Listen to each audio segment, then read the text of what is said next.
நம்ம ஒரு சுவாரஸ்யமான காலகட்டத்தை நோக்கி நகர்ந்துகிட்டு இருக்கோம். கற்பாம்பூச்சி இயக்கம் இந்தியாவை என்ன பண்ண போகுதுங்கிறது தெரியல. இன்னொரு பக்கம் அமெரிக்கா ஈரான் வார் அப்படியே பேச்சுவார்த்தையில முடிய போகுதா இல்ல தொடங்க போகுதாங்கிறது தெரியல. பெட்ரோல் டீசல்லாம் கிடைக்குமாங்கிறதும் தெரியல. ஆமா, இன்னொரு பக்கம் தமிழ்நாட்டுக்கு வந்தோம்னா திமுக பெரிய கட்சியா இருந்தாங்க, பெரிய கூட்டணியா இருந்தாங்க. இப்ப கூட்டணியில் இருந்தவங்க எல்லாம் வெளியே போயிட்ட மாதிரி தான் தெரியுது நமக்கு. தன்னந்தனி ஆளுங்கிற மாதிரி நின்றுகிட்டு இருக்கிறாங்க. இன்னொரு பக்கம் டிவிகே கிட்டத்தட்ட அமைச்சரவை இலாக்காக்கள் எல்லாமே பதவி ஏத்தாச்சு, ஹவுஸ்ஃபுல். இனிமேல் தான் மக்கள் கேள்வி கேட்க ஆரம்பிக்க போறாங்க.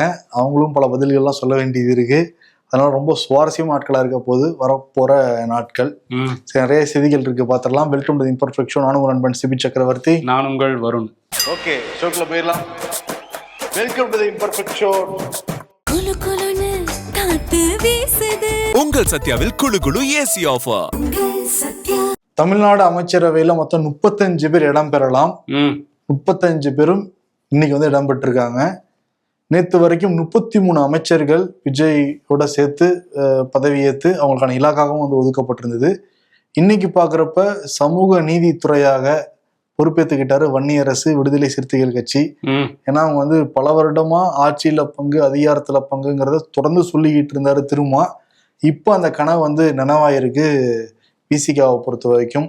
இன்னொரு பக்கம் இந்திய யூனியன் முஸ்லீம் லீக்கு நேத்தும் திமுக கூட தான் இருப்போம், இன்னைக்கும் திமுக கூட தான் இருப்போம், ஏன் நாளைக்கும் திமுக கூட தான் இருப்போம்லாம் சொல்லிக்கிட்டு இருந்தாங்க. பட் இப்போ தாவேகா கூட அமைச்சரவையில பங்கெடுத்திருக்கிறாங்க. பாபநாசம் எம்எல்ஏ ஷாஜகான் சிறுபான்மையினர் நலத்துறை அமைச்சரா பதவி ஏற்றிருக்காரு. இதுல ஐயுஎம்எல்ஏ ஜெயிச்சதே 2 பேர் தான். வாணியம்பாடி எம்எல்ஏ ஃபருக் பாஷா பார்த்தா அவரு இன்னைக்கு ஆப்சென்ட். பதவியேற்பு விழா. ஆமா, அவர் கொடுப்பாங்கன்னு எதிர்பார்த்தாங்களாம். பட் அவர் கொடுக்காதனால நான் வரல அப்படின்னு புறக்கணிச்சிட்டதா தகவல் வெளியாயிருக்கு. 2 பேர் யாராவது ஒருத்தர் தானே தர முடியும். ஆமா, அதனால அவர் கோச்சுக்கிட்டாரா என்னங்கிறது தெரியல. அது கட்சியில பேசுவாங்க. ஆமா, பட் ஐயுஎம்எல் காங்கிரஸ் எல்லாம் கூட ஏதோ ஒரு மாநிலத்துல இப்ப ஐயுஎம்எல் கேரளால அமைச்சரவையில இருக்கிறாங்க, காங்கிரஸ் சில மாநிலங்கள்ல ஆட்சியில இருக்கிறாங்க. விசிகா கிட்டத்தட்ட 35 ஆண்டுகளா அவங்க ஒடுக்கப்பட்ட மக்களுக்காக திரும்ப குரல் கொடுத்துக்கிட்டு இருக்கிறாரு. முதல் முறையா அமைச்சரவையில இன்னைக்கு இடம் பிடிச்சிருக்கிறாங்க. ஆதி திராவிடர் நலத்துறை அவங்க வசம் போயிருக்கு. சமூக நீதித்துறை அமைச்சரா அவர் இன்னைக்கு பொறுப்பேற்றுக்கிட்டாரு. அவர் அறைக்கு போய் திரும்ப அவர் அந்த இருக்கையில அமைச்சர் நாற்காலியில உட்கார வச்சாரு. அதுக்கப்புறம் பொன்னாடை போர்த்திக்கிட்டாங்க, வாழ்த்துக்களை தெரிவிச்சுக்கிட்டாங்க. அந்த காட்சிகள்லாம் நம்ம பார்த்தோம். அதே மாதிரி டிவிகேவுடைய முதல் ஆசை நிறைவேறி இருக்கு. விக்கிரவாண்டி மாநாட்டுல விஜய் என்ன சொல்லியிருந்தாருன்னா, நாங்க பெரும்பான்மையோட ஆட்சி அமைப்போம், ஆனா எங்களை நம்பி வரவங்களுக்கு ஆட்சியில அதிகாரத்திலையும் பங்கு கொடுப்போம் அப்படின்னு பேசிட்டு இருந்தாரு. இப்ப பெரும்பான்மை கிடைக்கல, ஆதரவோட தான் ஆட்சி அமைச்சிருக்காரு. இருந்தா கூட டிவிக்கு அந்த விக்கிரவாண்டியில கொடுத்த வாக்குறுதியை, முதல் வாக்குறுதியை நிறைவேற்றிருக்க மாதிரி தான் மக்கள் பேசுறாங்க. ஏன்னா தமிழ்நாட்டை பொறுத்த வரைக்கும் கூட்டணி ஆட்சிங்கிறது நம்ம எல்லாருக்குமே புதுசு. பட் சொன்ன மாதிரி காங்கிரஸ், பிசிகா, ஐயுஎம் எல்லாம் இருக்கிறது ரொம்ப இன்ட்ரெஸ்டிங்கா தான் இருக்க போகுது. ஆமா, கூட்டணி ஆட்சி அப்படிங்கிறது எப்பவுமே கொஞ்சம் ஆரோக்கியமான விஷயமா தான் இருக்கும். மத்தியில இருக்கிறத விட்டுறலாம், ஏன்னா அவங்க கூட்டணி ஆட்சி தான், ஆனா அவங்க நினைக்கிறதான் செஞ்சுக்கிட்டு இருக்கிறாங்க. பட் மன்மோகன் சிங் கவர்மெண்ட் இதெல்லாம் நம்ம பார்க்கும்போது ஒரு பிடி அந்த கூட்டணி கட்சிகள் கையிலையும் இருக்கிறதுனால அவங்களோட அந்த பிரதான கட்சியோட ஆட்டம்ங்கிறது கொஞ்சம் அடங்கி இருக்கும். அந்த வகையில கூட்டணி ஆட்சி அப்படிங்கிறத நம்ம வரவேற்கலாம். இந்த பதவியேற்பு அதெல்லாம் முடிஞ்சதுக்கு அப்புறம் தலைமைச் செயலகத்துல முதலமைச்சர் விஜய் சந்திச்சாரு திருமாவளவன். அப்போ விஜய் சொன்னாராமா திருமாவளவன் கிட்ட, இப்பதான் அமைச்சரவை முழுமையடைஞ்ச மாதிரி இருக்கு, உங்க கட்சி இணைஞ்ச உடனே அப்படின்னு சொன்னதா ஆதவ அர்ஜுனா பேட்டியிலாம் சொல்லியிருக்காரு. ஏன்னா ரொம்ப விரும்பினாராம் விசிகா வரணும் அப்படிங்கிறது விஜயோட விருப்பமா இருந்தது, அது நிறைவேறிச்சு அப்படிங்கிற மாதிரி தாவேகால சொல்றாங்க. ஓகே, இந்த 35 பேர் பதவி ஏத்துட்டாங்கல்ல, விஜய்க்கு என்ன பண்ணிருக்காரு அப்படின்னா தலைமைச் செயலகத்தை சுத்தி பார்த்திருக்காரு. அங்கிருந்த தேவாலயம், அங்கிருந்த துறைகள்லாம் எப்படி இயங்குது அதெல்லாம் பேட்டரி கார்ல போய் பார்த்திருக்காரு. வெயில் கொளுத்துனதுனால கோட்டை வேற இன்னைக்கு கலட்டி இருக்கிறாரு. பேட்டரி கார்ல போகும்போது அவரை பார்க்க அங்க இருந்த அரசு ஊழியர்கள் எல்லாமே நிறைய பெண்கள்லாம் வெளியே நின்றுட்டு இருந்தாங்க, சுத்தி வராரு எல்லா பக்கமும் அப்படின்னு. அந்த காட்சிகளும் வந்துகிட்டு இருக்குது.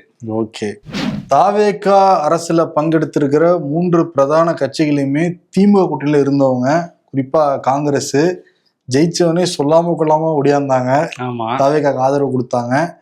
அடுத்து விசிகா, ஐயுஎம்எல் அவங்க அரசியல் நாகரிகத்தோட சொல்லிட்டு தான் வந்திருக்கிறாங்க. இன்னொரு பக்கம் இடதுசாரிகள் நாங்க வெளியில இருந்து ஆதரவு கொடுக்குறோம், எங்களுக்கு ஆட்சியில பங்கெல்லாம் வேணாம்னு சொல்லிட்டு ரொம்ப நாகரிகமா அவங்களோட கருத்துக்கள் வெளிப்படுத்தினா கூட டிவிக்கு எங்கெல்லாம் சறுக்குறாங்களோ தொடர்ந்து சுட்டி காட்டிட்டு இருக்காங்க. இந்த சூழலை தான் திமுகவை சேர்ந்த பலர் வெளிப்படையா விமர்சனம் பண்றாங்க. சிலர் வந்து அவங்களோட நண்பர்கள் கூட பத்திரிகையாளர்கள் கூட நாங்க நம்பி மோசம் போயிட்டோம் கருத்தை வந்து சொல்லிக்கிட்டு இருக்காங்க. கூட்டணி கட்சிகளும் அதே தான் சொல்றாங்க, திமுகவை நம்பி மோசம் போயிட்டோன்னு. ஆமா, திமுக வந்து கூட்டணி கட்சிகளை ரொம்ப அரவணைச்சு வந்து போகல, ரொம்ப டேக் இட் ஃபார் கிராண்டடா வந்து எடுத்துக்கிட்டாங்க. அந்த பேச்சுவார்த்தையில நீங்க பாக்கலாம்னு சொல்லிட்டு கூட்டணி கட்சிகள் உண்மையாலுமே வந்து கும்பிடுறாங்க. இப்ப வரைக்கும் அவங்க அந்த வடு ஆறலைங்கிறது தெரியுது. திமுக உடைய துணை பொதுச் செயலாளர் ராசாவா இல்ல ஆபாச ராசாவான்னு தெரியல. இந்த கருத்தை படிக்கிறோம் அப்படிதான் இருக்கு. என்ன போட்டிருக்காருன்னா, இன்னைக்கு காலையில இவர் வேற எம்பி வேற ராசா, முன் ஏற தரப்பட்ட ஏனியும் மூட சாதியை நொறுக்க வேண்டிய சிறுத்தையும் வெறும் விசில் சத்தத்திற்கு முட்டு கொடுக்கும் என்றால் பூ முடித்தவனை புறந்தள்ளி புணர்ச்சிக்கு வேறிடம் தேடுவதில் தவறில்லை அப்படிங்கிற மாதிரி கருத்தை வந்து பதிவு வச்சிருக்காரு. இந்த மாதிரி முதல்ல டைப் பண்றதே வந்து கையெல்லாம் முதல்ல கூசணும், அதை வேற பெருமையா வேற போட்டுட்டு அப்புறம் டெலிட் பண்ணிட்டு கிளம்பிட்டாரு அவரு.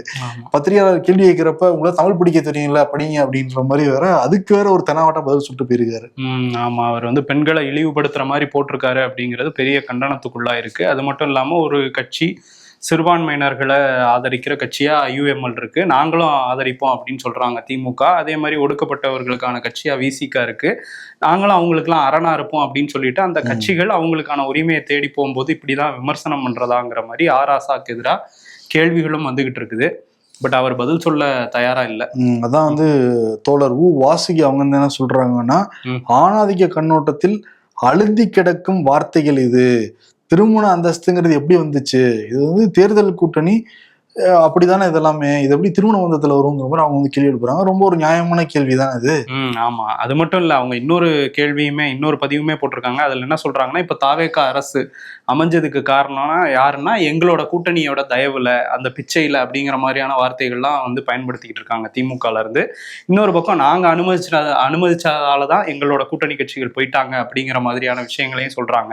இதெல்லாம் சுட்டி காட்டி வாசுகி வந்து என்ன சொல்லியிருக்காங்க அப்படின்னா, எங்களுக்கு திமுகவுடைய உறவு அப்படிங்கிறது ஒத்து போற விஷயங்கள்ல நாங்க ஒத்து போவோம், வேறுபடுற விஷயங்கள்ல நாங்க தனிச்சுதான் நிற்போம், அதுதான் CPM-ஓட அணுகுமுறை, எங்க முடிவை நாங்க தான் எடுப்போம், எங்க மாநில செயற்குழு தேசிய செயற்குழு தான் எடுப்பாங்களே தவிர அவங்க எடுக்க முடியாதுங்கிற மாதிரி ஒரு பதிவையும் போட்டிருக்காங்க. அவங்க எல்லாருமே VCK-ல கூட அவர் திரும்பவுமே சில அதிருப்திகள், ஏன்னா ஆலூர் ஷானவாஸ் திமுகவுக்கு போறாரு, இப்படியான விஷயங்கள்லாம் நடந்ததுமே அவருக்கு வந்து ரொம்ப சங்கடமா இருந்ததா சொல்றாங்க. இன்னொரு பக்கம் CPM-மே நம்மளை நடத்தின விதம் வந்து சரியில்லை அப்படிங்கிறத வந்து சொல்லி ஃபீல் பண்றாங்க. ஏன்னா தேமுதிக அவங்க தேர்தலுக்கு தேர்தல் கூட்டணி மாறுவாங்க, அவங்களுக்கு 10 சீட்டு எங்களுக்கு அந்த 5 சீட்டை கொடுக்கறதுக்கே அவ்வளவு வந்து அலக்கழிச்சாங்கிறதெல்லாம் அவங்கள ஒரு ஆறாத வடுவா இருக்குது. இப்ப திமுக நடத்திமா இருக்கா, மதிமுக எல்லாம் அடுத்த நாளே மாறிட்டாரு. எங்க வீட்லயே 3 ஓட்டுங்க உங்களுக்கு, நல்ல வேலை மதிமுக எல்லா சின்னமே உதயசூரியன், அதனால தப்பிச்சது. இல்லைன்னா வந்திருப்பாரு இந்நேரம். அவர் அன்னைக்கே குதிரை பேரம் எங்க நடந்துச்சுன்னு கேட்டாரு அவரு. அதே மாதிரி மனிதநேய மக்கள் கட்சி இன்னைக்கு ஒரு கூட்டத்தை போட்டு அவங்க உதயசூரியன் தான் ஜெயிச்சாங்க, இனிமேல் நம்ம சின்னதான் நிக்கணுங்கிறது வந்து ஒரு கூட்டத்தை கூட்டி முடிவு போட்டு வச்சிருக்காங்க. இதுல நிக்காத மானியமா என்ன முடிவு எடுப்பாங்க? அவரும் முதல்வர் விஜய் எல்லாம் சந்திச்சிருக்கிறாரு. அவங்க கட்சிக்காரங்க என்ன சொல்றாங்கன்னா, பரவாயில்ல நம்ம தலைவர் நல்ல முடிவா எடுத்திருக்கிறதா சொல்றாங்களா அவங்கள பொறுத்த வரைக்கும். பட் தேர்தல்னு வந்துட்டா நிக்கிறதா நல்ல முடிவா இருக்க முடியும். ஆமா, நின்னு தோத்து போறதுக்கு நிக்காம இருக்கிறது மேல்ங்கிற மாதிரி அவங்க ஒரு முடிவு எடுக்கிறாங்க. தேமுதிகல ஒரே ஒரு MLA அவங்க மட்டும் இருக்காங்க, பட் எவ்வளவு நாள் இருப்பாங்கங்கிறது இருப்பாங்கப்பா. இப்பதான்ப்பா சுத்தீஸ் MP ஆகி பதவி ஏற்று சில மாதங்கள், 100 நாள் கூட முடியல, அதுக்குள்ள பல்ட்டி அடிச்சாங்கன்னு வச்சுக்குவேன். ஏன்னா ஒரு ராஜ்யசபா MP வாங்குறதுக்கு 33 MLA-கள் வாக்களிக்கணும் தமிழ்நாட்டுல. 33 திமுக MLA-களை கொடுத்து ராஜ்யசபா அனுப்பிச்சு விட்டுறோம், அதுக்குள்ள பெல்ட் அடிப்பாங்களா? இப்ப CV சண்முகம் ரிசைன் பண்ணிட்டு வந்தார்ல, அந்த இடம் காலியா இருக்குன்னு அறிவிக்கப்பட்டிருக்கு. இப்ப அதற்கான தேர்தல் வந்து ஜூன் மாசம் வந்து நடக்க போகுது. தாவேகா வந்து அப்ப டெல்லிக்கு போறாங்களா? ஏன்னா தாவேகாவுக்கு தான் வாய்ப்பு பிரகாசமா இருக்க மாதிரி இருக்கு, நிறைய MLA-கள் இருக்காங்க. TVK சார்பா யாராவது போவாங்களா, இல்ல TVK சார்பாக பிரவீன் சக்கரவர்த்தி காங்கிரஸ் சார்பா போறாங்கிறது தெரியல. பேச்செல்லாம் அடிபட்டுக்கிட்டு இருக்கு, பாப்போம். ஓகே, இன்னொரு பக்கம் வந்து இந்த வார் சோசியல் மீடியால VCK வெர்சஸ் DMK-ங்கிறது ரொம்ப தீவிரமா போய்கிட்டு இருக்கு. இந்த நிலையில வந்து திமுக தலைவர் ஸ்டாலின் வந்து ஒரு பதிவை போட்டிருக்காரு. அவர் என்ன சொல்றாரு அப்படின்னா, வாழ்த்துக்கள் சொல்லியிருக்காரு, ஷாஜகானுக்கும் வன்னியரசுக்கும் வாழ்த்துக்கள் அப்படின்னு சொல்லிட்டு, நம்ம கழக தோழர்கள் அவங்கவுங்க அந்தந்த கட்சிக்கு அவங்க முடிவெடுக்கிறதுக்கு உரிமை இருக்கு, அதனால கொஞ்சம் கடுஞ்சொற்கள்லாம் பயன்படுத்தி விமர்சனம் பண்ணாதீங்கிற மாதிரி ஒரு பதிவை போட்டிருக்காரு. ஆனா அவர் போட்டதுக்கு பிறகும் VCK-வினரை வந்து அவங்க கடுமையா விமர்சிச்சுக்கிட்டு இருக்கிறாங்க. நிறைய DMK IT விங்க சேர்ந்தவங்க, முக்கிய நிர்வாகிகள், அதெல்லாமும் நம்ம வந்து பார்க்க முடியுது. இப்ப நம்ம விமர்சனம் பண்றோம்ல, நைட்டு பாரு ஆரம்பிச்சிருவாங்களா? ராசாவோட இந்த ஆபாச பதிவுக்கு கண்டனம் வந்து தெரிவிச்சிருக்காரு அமைச்சர் ஆதவ் அர்ஜுனா.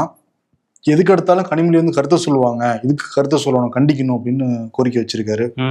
ஓகே. அதே மாதிரி இன்னைக்கு தலைமைச் செயலகத்துல வந்து அமைச்சர்களை கலைஞர் கருணாநிதியோட பேத்தி மூக்க அழகிரியோட மகள் வந்து சந்திச்சிருக்கிறாங்க, கயல்விழி. அவங்க வந்து ஏற்கனவே அந்த தாவேக்கா பத்தி பாசிட்டிவான விஷயங்களை தேர்தலுக்கு முன்னாடியும் பேசினாங்க, பதவியேற்பு விழாக்கு வந்து அப்பயும் வந்து பேசிட்டு இருந்தாங்க. இப்போ வந்து இன்னைக்கு தலைமைச் செயலகத்துல அமைச்சர்களை மரியாதை நிமித்தமா சந்திச்சு வாழ்த்து தெரிவிச்சேன் அப்படிங்கிறத சொல்லியிருக்காங்க. அவங்க தாவேக்கால இணைய போறதாகவும் தகவல் இருக்கு. தாவேக்கால இணைஞ்சதுக்கு அப்புறம் மதுரை மேயர் பதவிக்கு அவங்க வந்து ஒரு அடி போடுறதாகவும் இப்பவே தகவல்லாம் வந்துகிட்டு இருக்கு. ஸோ அதனால இது மரியாதை நிமித்தமான சந்திப்புன்னு அவங்க சொன்னாலும் தாவேக்கால கூடிய விரைவில் இணைவாங்க அப்படிங்கிற மாதிரி தான் தெரியுது. ஓகே. அதே மாதிரி எஸ்பி வேலுமணி தரப்பும் கூடிய சீக்கிரம் அதிமுக இணைவாங்க போலதான் தெரியுது. ஓகே. ஏன்னா எடப்பாடி பழனிசாமி அந்த 25 பேரையும் கட்சி பொறுப்புல இருந்து தூக்கிட்டாரு. பட் கட்சியில இருந்து இன்னும் தூக்கவே இல்லை. எப்பயுமே வந்து சிவி சண்முகம் வந்து நிப்பாரு, பக்கத்துல அந்த 4 பாய்ஸ் வந்து நின்றுட்டு இருப்பாங்க, பின்னாடி அந்த 20 பேர் வந்து நின்றுட்டு இருப்பாங்க. இன்னைக்கு அவரை காணமே. இன்னைக்கு அவரையும் காணா, விஜயபாஸ்கரையும் காணா, எஸ்பி வேலு மட்டும் தனியா விட்டாங்க, நீங்க மட்டும் பேசுங்கன்னு சொல்லிட்டு பின்னாடி தள்ளி விட்டாங்க. இல்ல அவருதான் சேர போறாருன்னு நினைக்கிறேன், அவங்க எல்லாம் சேர்த்துக்க முடியாதுன்னு சொல்லிட்டாரோ நம்ம எடப்பாடி. இன்னைக்கு எஸ்பி வேலுமணி என்ன சொல்றாரு அப்படின்னா, எங்களுக்குள்ள பிளவெல்லாம் கிடையவே கிடையாதுங்க, ஜஸ்ட் ஒரு கருத்து பரிமாற்றம் தான், கருத்து வேறுபாடு தான். எப்போதும் அதிமுகவுடைய பொதுச் செயலாளர் எங்க அண்ணன் எடப்பாடி பழனிசாமி தான். அண்டர்லைன் பண்ணணும், எங்க அண்ணன் எடப்பாடி பழனிசாமி தான். உங்கள் அண்ணனை எதிர்த்து ஏன் அன்னைக்கு வாக்களிச்சீங்க அவர் சொன்னதை மீறி? அது நிருபர்கள் கேட்டப்ப என்ன சொல்றாரு அப்படின்னா, திமுகவை எதிர்க்கிறாங்க, நம்ம குறிக்கோளும் திமுக எதிர்க்கிறது தான், அதனால நாங்க வந்து வாக்களிச்சோம், மத்தபடி வேற ஒண்ணும் இல்லைங்கிறாங்க. இது ரொம்ப லாஜிக்கா தெரிஞ்சா கூட கட்சியோட முடிவுன்னு ஒண்ணு இருக்கு, கொரோனாவோட முடிவுன்னு ஒண்ணு இருக்கு, அதை மீறி செயல்பட்டது தப்பு தானே, அது தெரியாதா எஸ்பி வேலுமணிக்குங்கிறாங்க எடப்பாடி பழனிசாமி தரப்பு. திமுகவை எதிர்க்கிறாங்க அப்படின்னா அவர் தாவேக்காவும் தான் எதிர்க்கிறோம் அப்படின்னு தான் எடப்பாடி சொல்றாரு. இன்னொன்னு என்னன்னா, தாவேக்காவை எதிர்க்கிறதுக்காக திமுகவும் அதிமுகவும் கூட்டணி வச்சாங்க அப்படிங்கிறத நம்ம முன்னாடியே வந்து சொல்லியிருந்தோம். அதை அடுத்தடுத்து நிறைய தலைவர்களும் உறுதிப்படுத்தினாங்க. இப்போ நம்ம விகடன் பேட்டியில நம்ம விகடனை சேர்ந்த மூத்த பத்திரிகையாளர் பழனியப்பன் சார் வந்து பே சண்முகம் மாநில செயலாளர், சிபிஎம்மோட மாநில செயலாளர் பேட்டி எடுத்திருந்தாரு. அந்த பேட்டி இணையத்தில் இப்போ வைரலாக போய்கிட்டு இருக்குது. அதுலேயும் வந்து கன்ஃபார்ம் பண்ணியிருக்காரு, தமிழக வெற்றி கழகத்துக்கு தான் மக்கள் வந்து அதிக வாக்களித்து மக்கள் தேர்ந்தெடுத்திருக்காங்க, இது சட்டத்தின்படி அவங்க ஆட்சி அமைக்கிறது தான் சரி, ஆனால் அதை வந்து தமிழக வெற்றி கழகம் ஆட்சி அமைக்கிறத தடுக்கிறதுக்காக திமுகவும் அதிமுகவும் சேர்ந்து ஆட்சி அமைக்கலாம்னு முடிவு பண்ணாங்க. இதை பத்தி எங்க கிட்ட கேட்டாங்க, அது மக்கள் தீர்ப்புக்கு எதிரானது, நாங்க நிராகரிச்சிட்டோம் அப்படிங்கிறத அவர் அந்த பேட்டியில சொல்லியிருக்காரு. அதே மாதிரி அதிமுக அந்த பேட்டி வைரலாகிட்டு இருக்கு. இதுக்கும் திமுககாரங்க இல்லைங்கிறாங்க. இப்ப யார் சொல்ல ஏத்துப்பாங்கன்னு தெரியல. ஏற்கனவே பேபி சொல்லியிருந்தாரு, அதுவும் இல்லைன்னாங்க. திருமாவளவன் வந்து ஸ்டாலினே என்கிட்ட கூப்பிட்டு இந்த மாதிரி ஒரு இது இருக்கு, நீங்க வந்து ஆதரிக்கணும்னு சொன்னாருங்கிறதையும் அவர் பேட்டியில சொல்லியிருக்காரு.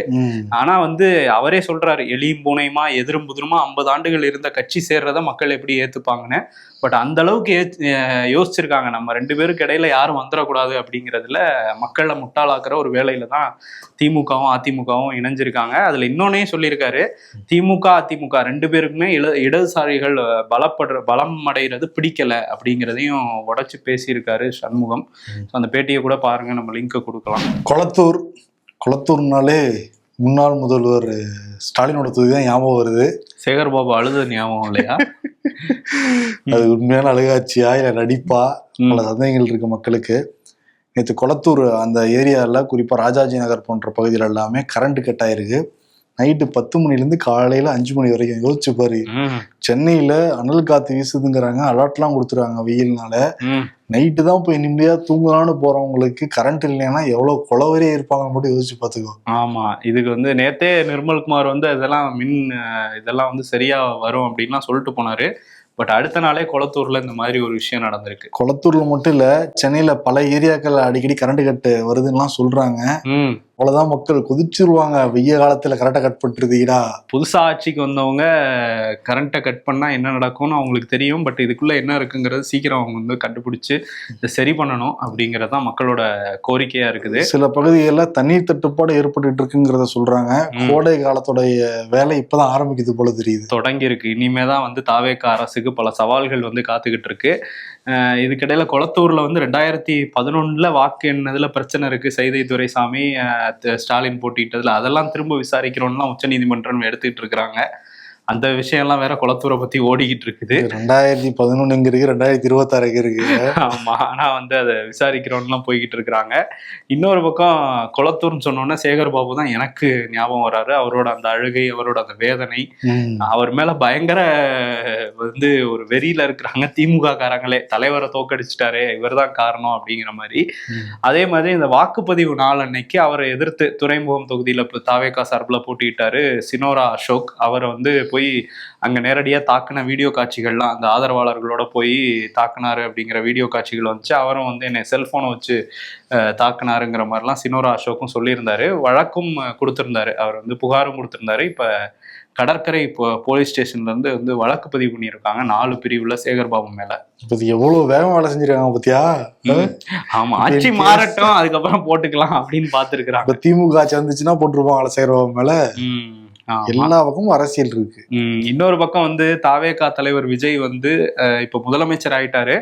பட் முதலமைச்சர் ஆகிறதுக்கு ஒவ்வொரு வீட்லயும் இருக்கிற விஜய் மாமாக்காக ஒவ்வொரு குட்டீஸும் ஓட்டு கேட்கணும்லாம் சொன்னாரு. அது அப்பவே வந்து சர்ச்சையா மாறி இருந்துச்சு. இப்ப அதை வழக்கும் பதிவு பண்ணியிருக்கிறாங்க உயர்நீதிமன்றத்துல. அவர் வந்து குழந்தைகளை பயன்படுத்தி இருக்கிறார் பிரச்சாரத்துக்கு அப்படிங்கிற மாதிரி. இதுல தேர்தல் ஆணையம் பதில் சொல்லணும்னு உயர்நீதிமன்றமும் சொல்லியிருக்காங்க. ரீல்ஸ் போடலாம்னா ஏக்கர் கணக்குல எல்லாம் போடக்கூடாதுங்கிற மாதிரி ஆனந்தே கொந்தளிக்க வச்சிருக்கிறாங்க தாவேகாரங்க. ஏன்னா போய் ஆய்வு நடத்துறோம்னு சொல்லி அட்ராசிட்டி பண்றது, இந்த மாதிரி அதை ரீல்ஸா எடுத்து வீடியோ போடுறது இப்படின்னு தாவேகா வந்து ஆட்சிக்கு வந்த பிறகு சில பேர் கட்சியில இருக்கவங்களே போய் ஆய்வு நடத்தின காட்சிகள்லாம் அங்கங்க வந்துகிட்டு இருக்குது. இப்ப ஆனந்த் அமைச்சராயிட்டாரு. இப்ப அவர் வந்து ஒரு அறிக்கை வந்து கொடுத்திருக்கிறாரு. என்ன சொல்லியிருக்காருன்னா, தாவேகா தோழர்கள் வந்து எல்லையை கடந்தெல்லாம் போகக்கூடாது, முதல்ல கட்சியில இருக்கிறவங்க யாரும் ஆய்வுக்கோ இல்ல மாதிரி அரசு நடவடிக்கைகளோ ஈடுபடவே கூடாது அப்படிங்கிறத சொல்லியிருக்காரு.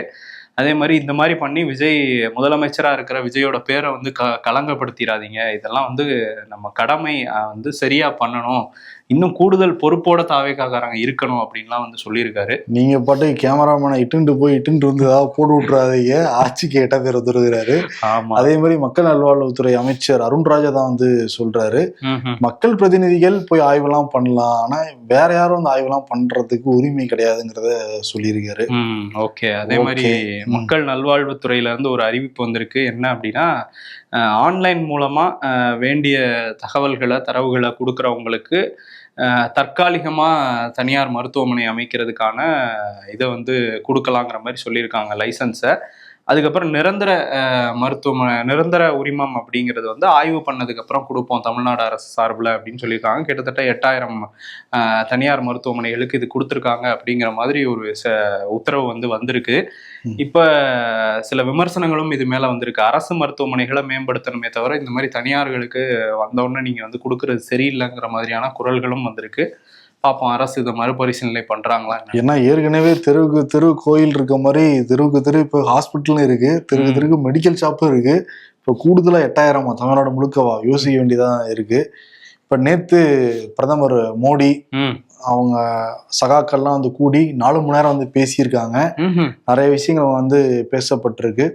குறிப்பா சொல்லணும் அப்படின்னா, அவங்களோட இந்த 2ஆம் ஆண்டு 3வது ஆட்சியில இப்ப 2ஆம் ஆண்டு முடிய போகுது ஜூன் 9ஆம் தேதி.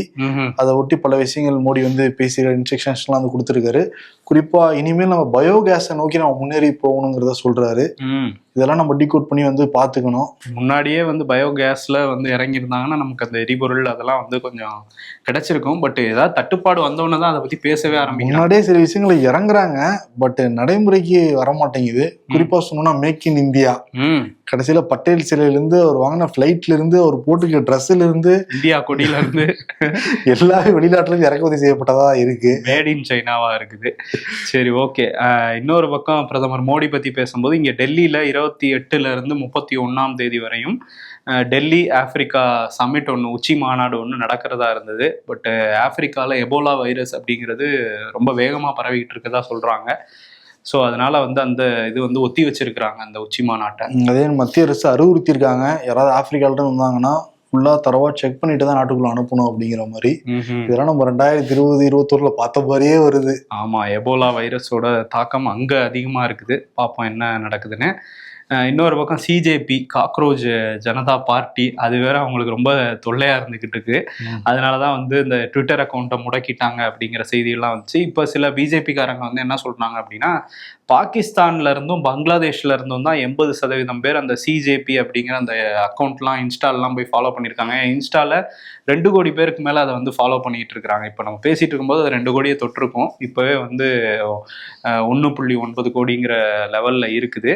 வந்து அவங்க வந்து இந்த மாதிரி போயிட்டு இருக்கு, இதெல்லாம் வந்து பாகிஸ்தான் பங்களாதேஷ்காரங்கன்னு எப்பவும் ஒன்று எழுதுவாங்கல்ல, அது மாதிரி இதையும் எழுதிட்டாங்க. உடனே இந்த சிஜேபியோட ஃபவுண்டரா இருக்கிற அபிஜித் திப்கே அவர் வந்து என்ன பண்ணியிருக்காருன்னா, அந்த இதுல நீங்களே அதுவே கொடுக்கும்ல எந்தெந்த நாட்டுல இருந்து ஃபாலோ பண்றாங்க யாரு என்னங்கிறத, அந்த டீட்டெயில வந்து அந்த டேட்டாவை எடுத்து போட்டிருக்காரு. அதுல 94% இந்தியர்கள் தான் ஃபாலோ பண்ணியிருக்காங்க. மற்றபடி கனடா, யுஏஇ இங்கெல்லாம் வந்து இந்தியர்கள் அதிகமா இருக்கிற கல்ஃப் கண்ட்ரிஸ் இங்க இருந்தெல்லாம் ஃபாலோ பண்ணியிருக்கிறாங்க. பாகிஸ்தான் பங்களாதேஷே இல்ல அவர் போட்ட லிஸ்ட்ல.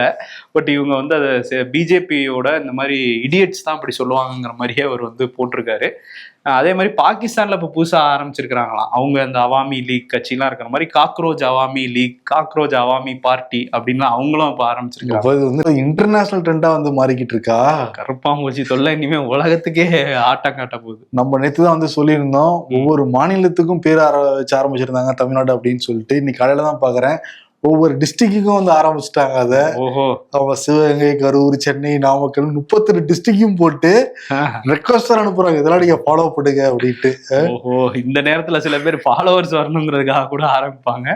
பட் அதுல அந்த சிஜேபியில சில கேள்விகள்லாம் கேட்கறாங்க மத்திய அரசை நோக்கி, இங்க உள்ள அரசியல் தலைவர்களை நோக்கி நியாயமான கேள்விகளும் அதுல முன்வைக்கப்படுது. ஏன்னா அது பெரும்பாலும் இளைஞர்கள் பங்கெடுக்கிறதுனால இது அவ்வளவு சீக்கிரம்லாம் அழிக்க முடியாதுன்னு நினைக்கிறேன். இதெல்லாமே நேஷனல் செக்யூரிட்டி, நேஷனலுக்கு ஆபத்துன்னு சொல்லிட்டு எக்ஸ்தலத்துல முடக்கினால் கூட இது வந்து அவ்வளோலாம் முடக்க முடியாது. டக்குன்னு அடுத்த அக்கௌண்ட் ஓப்பன் பண்ணாங்கன்னா அடுத்த ஃபாலோவர்ஸ் குவிஞ்சிட்டே தான் இருப்பாங்க. இது மத்திய அரசாங்கத்துக்குமே தெரியும். அடுத்து என்ன தெரியுமா வச்சாங்கன்னா டிக்டாக்கு தடை யாவருக்கா, அந்த மாதிரி ட்விட்டர், இன்ஸ்டாலாம் தடை பண்ணிடுவாங்களா? இப்போதைக்கு வாய்ப்பு கிடையாது. எத்தனை அக்கௌண்ட் தான் அவங்களால தடை பண்ண முடியும்? புதுசு புதுசாக முளைச்சிக்கிட்டே இருக்கும். இந்தியாவில் மட்டும் இல்லாமல் உலக நாடுகள்லையும் ஃபியூவல் ப்ரைஸஸ்லாம் வந்து ஏறிக்கிட்டே தான் இருக்குது. இதுக்கு முக்கிய காரணம் ஈரானில் நடந்த அந்த போர், அதுக்கப்புறம் அந்த ஸ்ட்ரைட் ஆஃப் ஹோர்மூஸ் அப்படிங்கிறது, அந்த நீர்ப்பாதை அது வந்து மூடப்பட்டிருக்கு அப்படிங்கிறது தான். இதுக்கு காரணம் வந்து அமெரிக்கா, ஈரான் 2 பேரோட அந்த பேச்சுவார்த்தையில் ஒரு சுமூகமாக முடிவே வரல அப்படிங்கிறது தான். இப்போ என்ன சொல்லியிருக்காங்கன்னா, அந்த பேச்சுவார்த்தையில் ஒரு முன்னேற்றம் இருக்குது அப்படின்னு வந்து சொல்றாங்க. அதே நேரத்தில் 2 விஷயத்துல தான் வந்து ரொம்ப சிக்கலா இருக்கு அப்படின்றாங்க. அதுல ஒரு விஷயம் என்னன்னா, ஸ்ட்ரைட் ஆஃப் ஹார்மூஸ்ல கண்ட்ரோல்ல எடுக்கணுங்கிற மாதிரி அமெரிக்கா சொல்லுதான். அதனால அது எங்க கண்ட்ரோல்ல தான் இருக்குங்கிற மாதிரி ஈரான் சொல்லுதான். அதுதான் பிரச்சனையே. பட் அது மட்டும்தான் என்ன இழுபறியில இருக்குங்கிற மாதிரியும் சொல்றாங்க. பட் இது எப்ப முடியுங்கிறது தெரியல. நம்ம ஈரான் பக்கத்துல இருக்கு, சொல்ல போனா ஈரான் கண்ட்ரோல்ல தான் இருக்குது. ஆனா அமெரிக்கா அங்கிருந்து என் கட்டுப்பாட்டுல வச்சுப்போன்னு சொன்னா ஈரான் ஏத்துக்குமா? Simple logic. ஆமா. ஏன் சார் உங்க இன்ஸ்பெக்ஷன் பூரா அம்மா உணவகம், அரசு ஆஸ்பத்திரியில மட்டும்தான் அமைப்பீங்களா? இந்த ஆர்டிஓ ஆஃபீஸ், பத்திரப்பதிவு ஆஃபீஸ், முனிசிபல் ஆஃபீஸுக்கெல்லாம் போக மாட்டீங்களா அப்படின்னு கேட்குறாங்க. டிவிக்கு 10 மக்கள் கேட்குறாங்க, உனக்கு என்னடா பாவம் பண்ண, ஆட்சியவே கவுத்துட்டியடான்னு இன்ஸ்டாகிராம் பார்த்து உடன்பிறப்புகள் கேட்குற மாதிரி போட்டிருக்காங்க.